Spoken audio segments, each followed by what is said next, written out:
One thing that we always have to keep in mind is that the system doesn't want us capable of critical thinking, and that is why they flood us with information.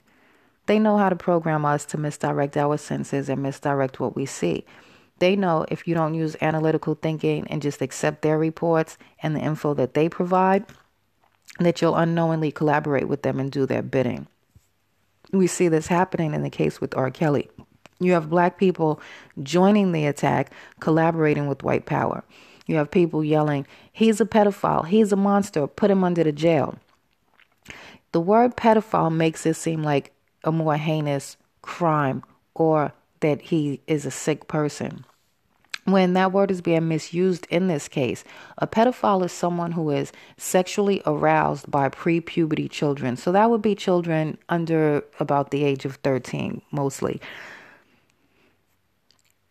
The outrage of even sleeping with teen girls or liking teenagers is also fake, because we see people like Doug Hutchinson marry a 16-year-old. There was no outrage. There was no media coverage. There was, no massive media coverage. You don't have people hollering when you see teens on these paternity shows or in shows with older men, or even when they write it into the storylines. It's also fake outrage when it comes to pedophiles, because you have the monstrous pedophiles like Lyle Berg is 79 years old that was given 90 days for messing with a 5-year-old. And he wasn't required to register as a sex offender. Nobody was upset. The media did not call him a monster. They called him a businessman. And we see this time and time again when they capture these pedophiles. You had a family of pedophiles: Keith, Julie, Anthony, Joshua, Nathaniel, Elaine Potts, that for 30 years they had been raping children. They were reported in 1989, but it was overlooked. Again, in 2004, it was overlooked. 2015, they started to look into it. 2016, they were charged. And the media did not have massive coverage on this either. You don't have their face plastered up all over the place. You didn't have their mugshots plastered up all over. You don't have their faces all over social media with people attacking them or anything like this, because white supremacy protects their own. They are not going to present their monsters as monsters. So with all of this punishment and this outrage that you have for R. Kelly, is it really what you think, or is it how you're being told to think? It was either Dr. Amos Wilson or Nellie Fuller Jr. that said there is no freedom of speech. Black people are afraid to speak, and they speak how they are taught. And we see this happening also. You have people out here declaring that R. Kelly is guilty as charged based on faulty information and accusations that they've received. People say, we have proof that he's done it. We know what R. Kelly's been doing for years.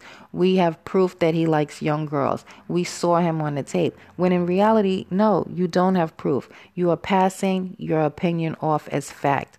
Documentation that R. Kelly was married to a 15-year-old when he was in his 20s is not proof of any of the things that he's being charged with today. It is also not proof that he still engages with teenagers sexually today. Seeing a sex tape that you were told was R. Kelly and a 13-year-old does not mean that you have proof of R. Kelly peeing on a 13-year-old. And the reason why I say that is because sometimes people don't really know what they're looking at. When I was a kid, my grandfather clipped out a newspaper ad of a girl modeling for a department store and said that it was me. I told my neighbor the story. So she sees the clipping and that my grandfather sent in saying that it was me. So she's asking me questions. Do you remember taking a picture? No, I don't remember taking a picture. Do you remember wearing these clothes? No, I don't remember wearing these clothes. But because he worked for the department store, my grandfather, then I guess she thought, well, maybe he used a picture of you that he had. So now we fast forward years later, and modeling scouts come to the neighborhood, and they wanted me to model. My mother wasn't going for it. She wasn't interested in it. My neighbors are saying, oh, well, she's done it before. What about when she did the department store ads? So my mother's saying, what are you talking about? She never did any department store ads. So not just the neighbor that knew the story, Other people on the block start coming out with their clippings of what they believe to be me modeling for this department store. They had been cutting out the clippings of this girl because they thought that it was me modeling for this department store. These are people that saw me every day. These are people that knew me well. They saw me grow up. And they still mistaken somebody else for me and believed that I was somebody else. So I'm just saying that when you see things in print, you see things on a video, you don't necessarily know what you're looking at. If you don't recognize what is happening to R. Kelly as an attack from white power, just notice that since Michael Avenatti has been arrested for extortion, the media isn't linking R. Kelly's name to him anymore. You just now hear the attorney for Stormy Daniels. They're not saying anything about his connection to R. Kelly's charges. And why is this? Because their domination relies on us not being able to control our common sense. Thanks for listening. Take it in and win.